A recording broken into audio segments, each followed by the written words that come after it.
Ito, wala nang bangketa. Puro mga gulong ang mga nakalagay.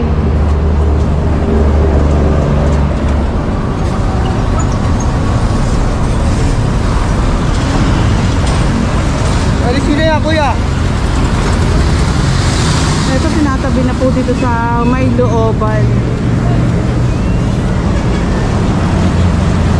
Kaya lumabas na yung daga, pasintabi. Dahil sa wala na yung mga obstruction ng mga sasakyan. At ito, mga nakikita natin mga kalat. Ito dito, 1, 2, 3, tatlo na motor, kumpiskado. And si sir, walang helmet. Ayan, kagulo na yung mga residente po dito.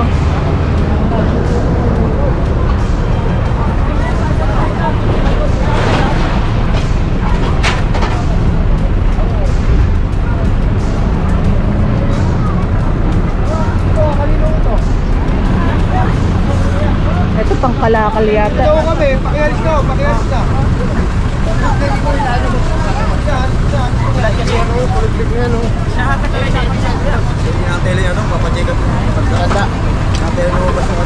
Ayan, dito naman po sabi ni boss na inaantay daw lumabas yung matanda, service daw po ito. Mapapacheck up.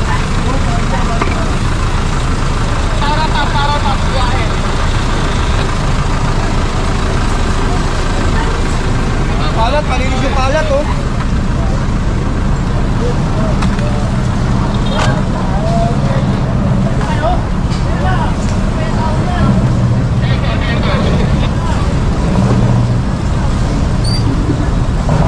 Ayun, sila basa din mga basura nga rin po dito.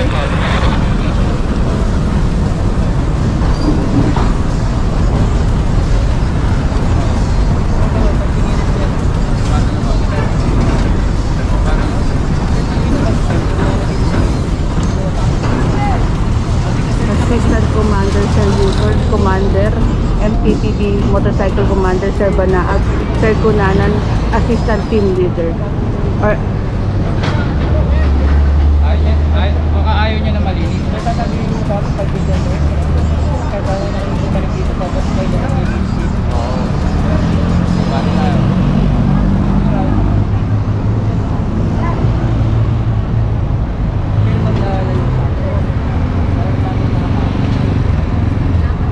yes, salamat Sir Kunanan. Love tayo talaga ni Sir Kunanan eh. And 1, 2, 3, kumpiskado na po, tow na po ang rightward sa mga obstruction ng mga sasakyan. And ticket na nga rin po yung pinipicturean po nila, Sir, dito sa towing. Ang ticket.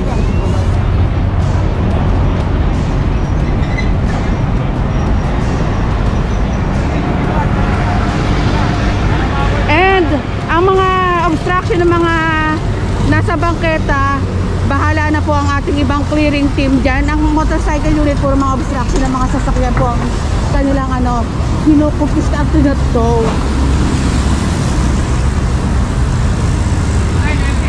Kaya baka may mag-comment kasi bakit hindi na yung sidewalk.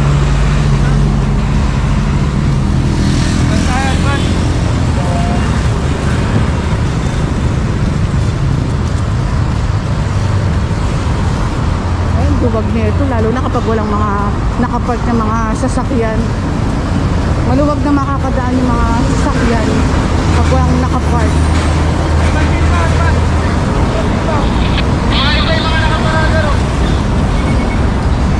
Ayun, nakakalat ang ating mga motorcycle. Meron sa kabila, tapos meron din sa kabila. Continuation tayo, Katuparan Street, mga Kabungay Street, tsaka itong sasakyan, iba yung pagkakaparada palabas.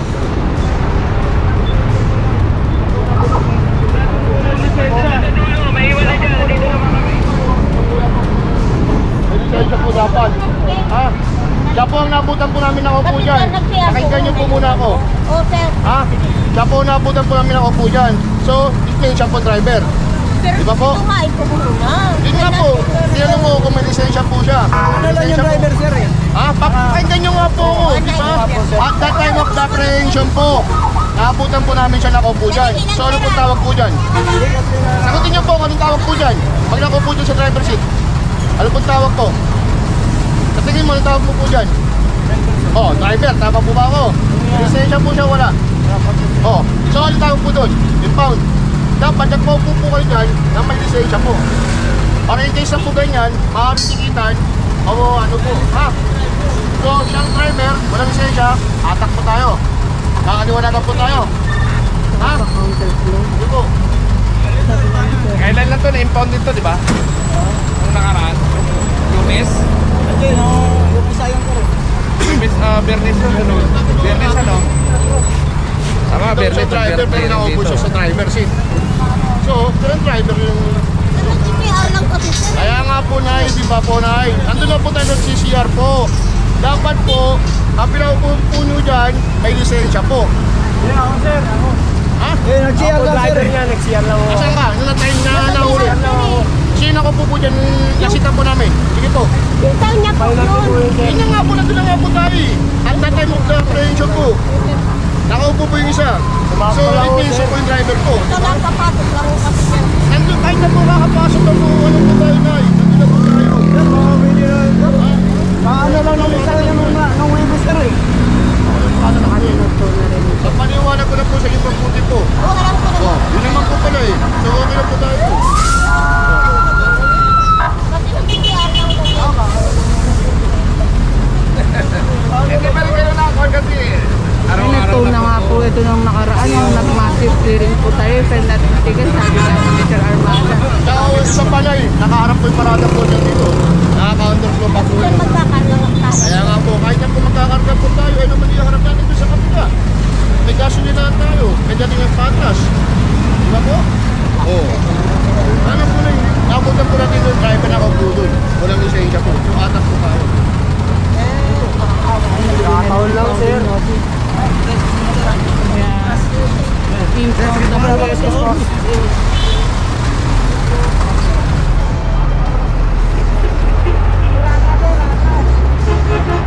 Ito parang ang tagal na nga rin po, puro mga basura na nga rin ang nakatambak dito. Ayan, sabay na. Ma'am, bakit meron? Ayun, natanong sana tayo kaso wala na si ma'am. Ang dami kasing basura na nakatambak. Matagal na po ba to, ma'am? Hindi, kahapon ko lang. Binayari ko may mantika pa nga dyan. Kahapon lang pala. Ano naman naman. Kala ko matagal na kasi puro basura eh. Pero in fairness naman dun sa side na yun, hindi naman puro basura. Eh, dyan lang sa loob naglinis sila. Naglinis. Kaya sabi ko, kay Hyundai, pahakot ko ng basura.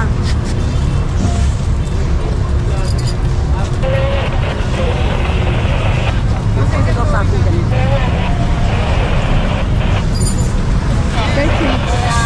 Kasi pabiyahe kami. Ayun o, wild driver. Ayun sabi ni ma'am, sinong pwedeng kausapin?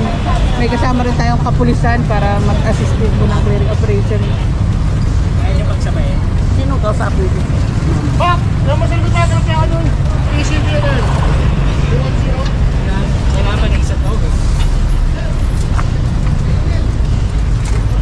Kaya kailangan natin marami talagang towing sa clearing natin dahil puro mga obstruction ng mga sasakyan ng ating mga ang daming obstruction. Sa tingin ko mas maraming obstruction na sasakyan sa akin kaysa sa mga ayun sa pang ano request ng towing kaysa sa mga obstruction sa mga bangketa, kalsada.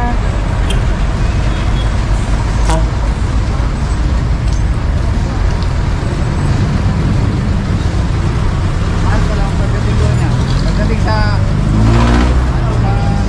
Ayun, kasama rin po natin ang Station 1.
diretso na to ano sa towing. At doon na lang malalaman kung magkano nga po. Ticket and tow. Ayun, naayos na ni boss ang pang ticket. Walang starter yan.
Binigay na kay boss yung notice ng towing nga po. Na-receive na.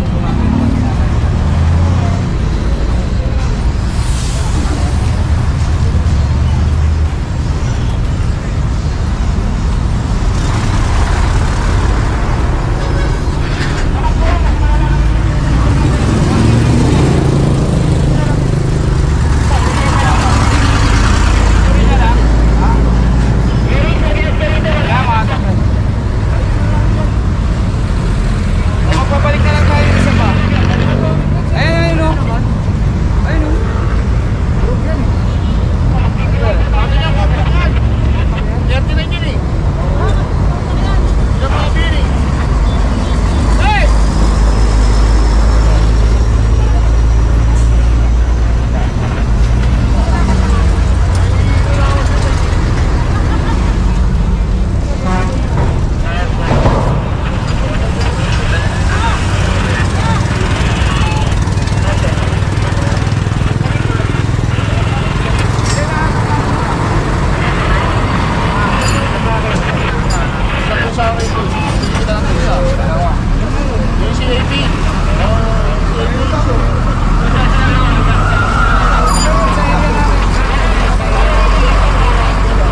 Ayan, tow na rin po itong kulay pula.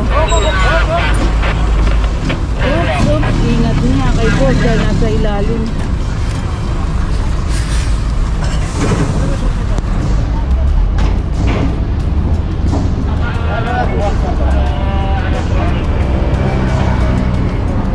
Oops, tabi tayo.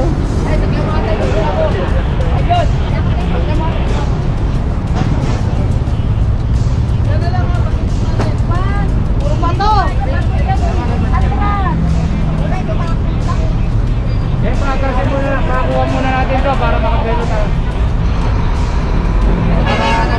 Ito ang gagawin po natin ay sabi ni sir, ito paunahin mo ng paalisin para makabuelo nga po itong pula.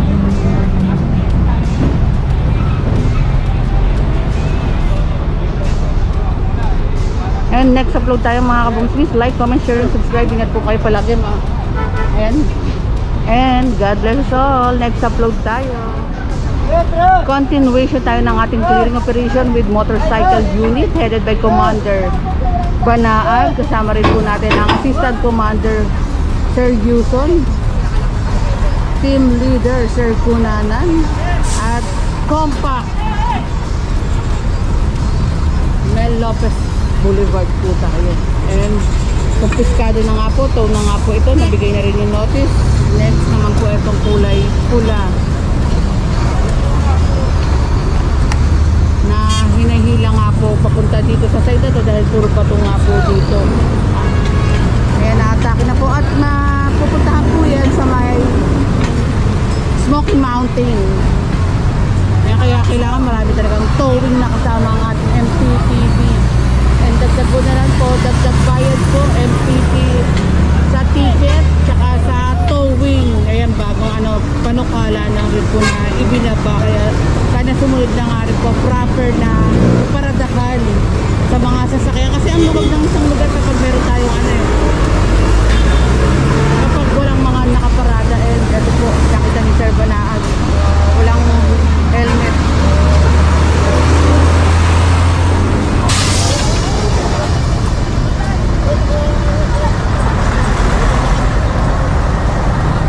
Bakit naka-helmet eh? Dalawa pa kayo walang helmet. Road 10 to, tol. Naguskuraan ka dito.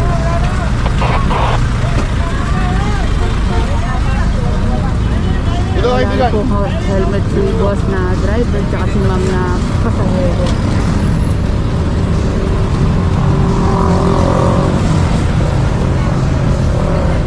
At babayaran na lang yan sa Manila City Hall. Tama ba sir, sa Manila City Hall? Kasi sa MMDA, sa Client Center natin sinasabi dati lagi. Ito naman Manila City Hall.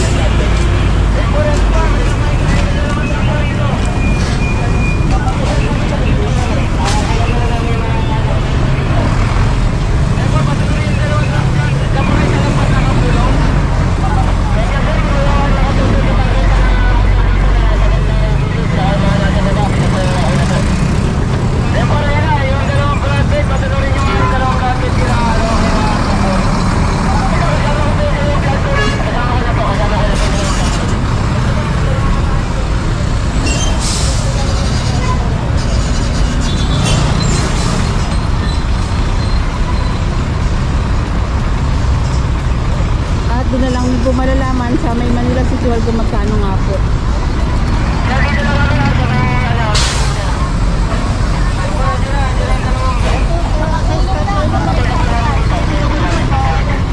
Pero mo na lang po. Ano yan? Pero mo na lang po. Ano mo? Ha? Oo, papel mo na lang nga po. Mamaya na, o sige. Sir, ano Ayan, dito mga libo. Ha?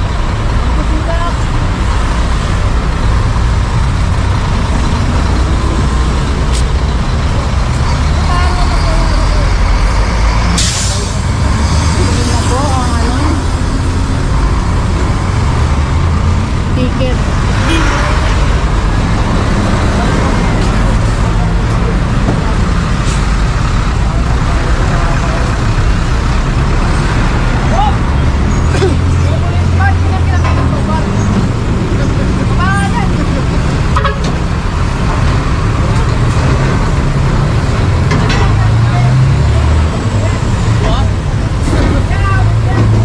Ayan na po ang ating DEPW1.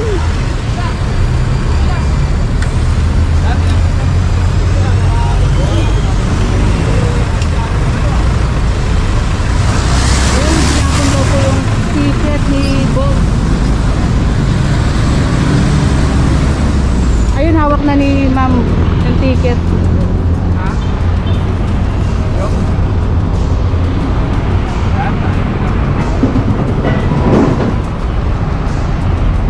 Ginapon niya? Kaya lang hindi na pumatawa.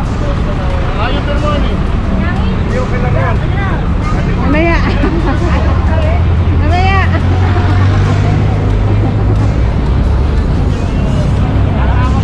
Kaya nga, sir.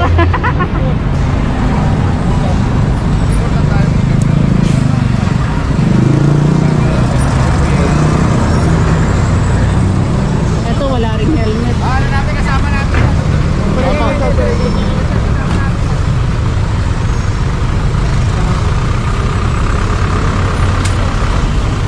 Good morning, sir. Yusan, tanong ko lang po kung naano na rin po yung ticket tsaka impound na napakunukala na rin po kayo. Opo, yun po talaga yung proper procedure, take it impound.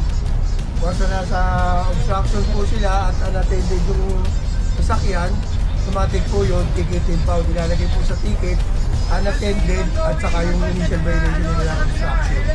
Ano po ba unang babayaran mo? Yung ticket or Ticket po muna bago po i-release nila yung na-import sa kanilang sasakyan. Ayun. Kasi marami rin nagtatanong ng viewers sa atin. Ayan, maraming salamat